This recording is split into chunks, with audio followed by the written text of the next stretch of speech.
Bonjour, alors dans ce cours, nous allons utiliser les lois de Newton que nous venons de voir pour établir des équations de mouvement dans un champ uniforme. Et nous allons commencer par ce qu'on appelle un champ de pesanteur. Alors une planète crée autour d'elle un champ de gravitation qui n'est pas du tout uniforme. Plus on se rapproche, par exemple, d'elle, plus ce champ est important. Alors, pour trouver un champ uniforme autour d'un objet comme une planète, il va falloir se rapprocher de la surface. Et si on est assez proche de la surface, si on ne bouge pas trop autour d'une zone, alors ce champ sera quasiment uniforme et on va le caractériser par un seul vecteur, donc, qui sera le vecteur champ de pesanteur, petit g. Ce qui veut dire que si on met un objet à cet endroit-là, il va subir une force d'attraction de la part de la planète, qui sera le poids et qui sera facile à calculer. Le poids sera la masse de l'objet multiplié par ce vecteur champ de pesanteur. Alors, nous allons étudier le mouvement, par exemple, d'un ballon de basket-ball qui va être lancé dans ce champ de pesanteur décrit par le vecteur G. Alors, décrivons la façon dont on va lancer le ballon de basket-ball, donc avec un vecteur vitesse initiale, comme ceci. Et on va étudier le mouvement de ce ballon dans le repère terrestre, donc c'est-à-dire par rapport au sol. Et je dessine ici le repère lié au sol. Alors, ce repère est caractérisé par trois axes, x, y, z, et trois vecteurs unitaires, i, j et k. Alors, comment avoir des équations? En fait, toutes les équations que nous allons déduire viendront de la seconde loi de Newton. La seconde loi de Newton, appliquée au ballon de basketball, nous dit que la somme des forces appliquées sur ce ballon est égale à la masse du ballon multipliée par l'accélération du centre d'inertie de ce ballon. Donc, il faut que nous fassions un bilan des forces sur ce ballon. Alors, quand le ballon aura été lancé, on va étudier le moment où le ballon a été lancé, en fait, il y aura une seule force sur ce ballon, et ça sera le poids. Le poids qu'on peut écrire m fois g. Donc, à la place de la somme de force, on va mettre le poids.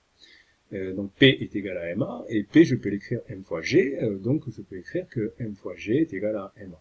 Alors, évidemment, on peut simplifier par la masse, qui n'est pas nulle, et donc on voit que, en fait, l'accélération du ballon sera égale au vecteur champ de pesanteur. Alors, ceci est vrai, et si on néglige les autres forces, telles que le frottement de l'air, en première approximation, on peut le faire. Donc, cette accélération, elle ne va pas être très compliquée à calculer, mais pour ceci, il va falloir avoir des informations sur le vecteur g. Donc, quelles sont les coordonnées du vecteur g dans ce repère? Le vecteur g, il est vertical vers le bas, donc il n'a aucune coordonnée suivant l'axe x, donc 0 suivant l'axe x. Pareil suivant l'axe y, il a une seule coordonnée suivant l'axe z, et elle est négative, donc moins g, moins la valeur de la norme. Et donc, le vecteur accélération, eh bien, il va valoir exactement la même chose. Ax vaudra 0, ay vaudra 0, et az vaudra moins g. Donc, vous voyez, nous avons déterminé l'accélération de ce ballon durant le mouvement assez facilement avec la seconde loi de Newton. Alors maintenant que nous avons l'accélération, nous allons essayer d'avoir des informations sur le reste, c'est-à-dire la vitesse et la position. Alors, qu'est-ce qu'on sait sur la vitesse par rapport à l'accélération? Eh bien, la vitesse, pour passer de la vitesse à l'accélération, il faut dériver. C'est la dérivée. Il faut dériver par rapport au temps. Donc, nous allons essayer de faire l'inverse de dériver. En fait, ça s'appelle trouver la primitive, c'est-à-dire la fonction qui, quand je la dérive, me donne les résultats que je connais. Alors, par exemple, commençons par ax. Donc, Vx, la coordonnée suivant x de la vitesse, sera une fonction du temps qui, quand je la dérive, me donne 0. Or, une fonction qui, quand je la dérive, me donne 0, c'est une constante.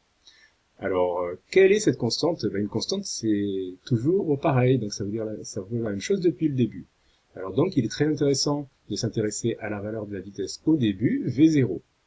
Alors, comment est cette vitesse au début? On va décrire la vitesse avec l'angle qu'elle fait par rapport à l'horizontale, et si on appelle alpha cet angle, alors les coordonnées de V0 vont être 0 suivant x, vous voyez que V0 est dans le plan YZ.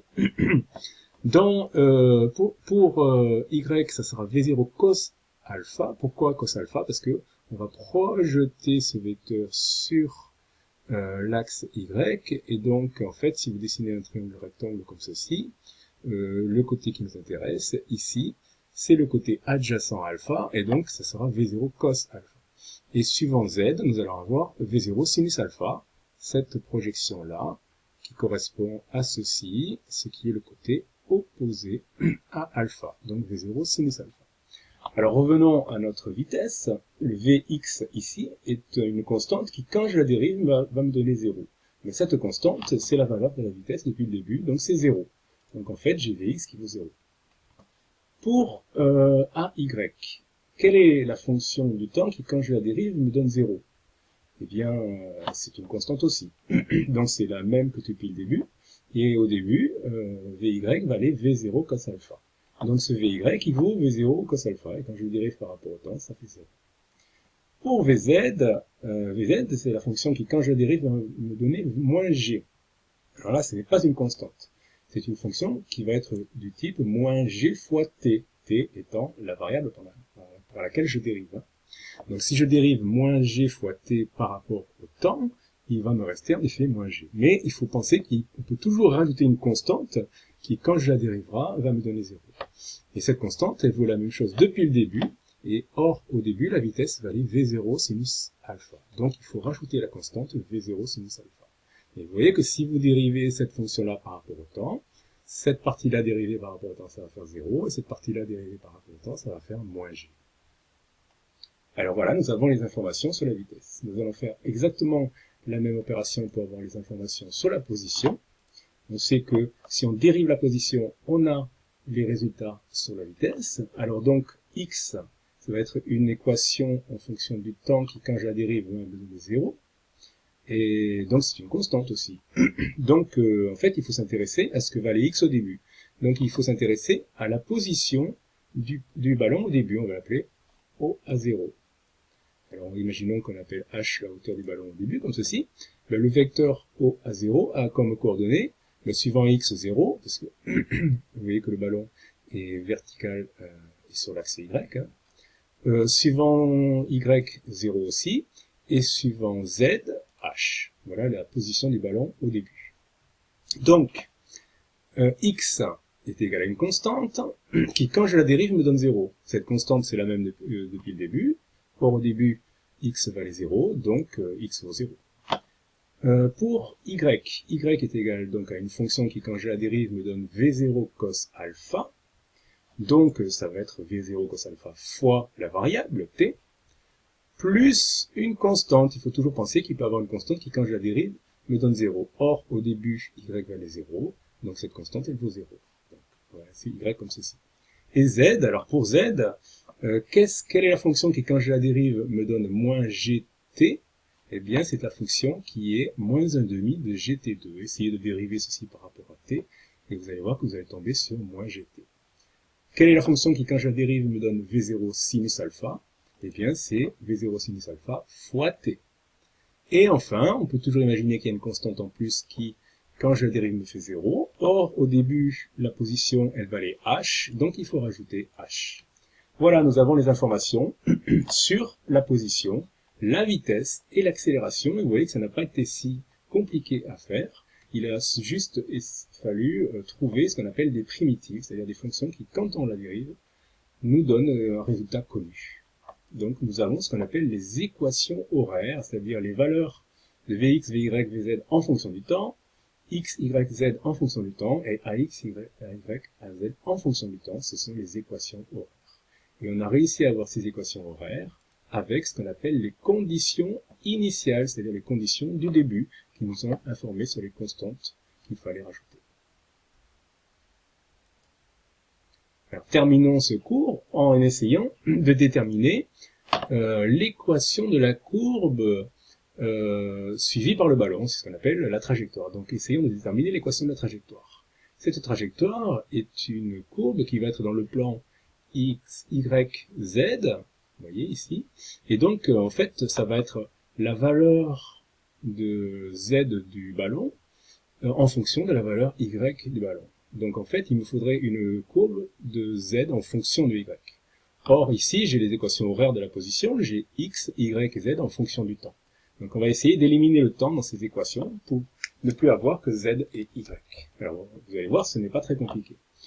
Nous allons prendre la deuxième équation, ici, et nous allons la retourner, c'est-à-dire nous allons exprimer t. T va être égal à y divisé par v0 cos alpha. Et bien, cette expression-là, de t, je vais la mettre dans l'équation du bas. À la place de t, dans l'équation du bas, je vais mettre y v0 cos alpha. Et alors, je n'aurai plus de temps dans cette équation, et j'aurai z en fonction de y. Alors, faisons-le, regardez. Je vais avoir z est égal à moins 1 demi de g, et à la place de t au carré, je vais mettre ceci au carré. C'est-à-dire y au carré divisé par v0 cos alpha au carré. Continuons, plus v0 sinus alpha fois l'expression de t que je viens de trouver, plus h. Voilà, ceci est l'équation de la trajectoire. Alors je peux réarranger un tout petit peu tout ceci pour que ce soit plus joli. Vous voyez, là j'ai tout compacté au début, j'ai mis le g ici, le 2 en bas. Et ici on a du sinus divisé par du cosinus, or sinus divisé par cosinus ça fait tangente, et les v0 se simplifient, donc ils vont se disparaître, je ne vais plus qu'avoir tangente alpha fois y plus h. Donc ceci, c'est l'équation de la trajectoire suivie par le ballon. Et si vous êtes fort en mathématiques, vous allez trouver que c'est une parabole. Voilà, ce cours se termine. À bientôt.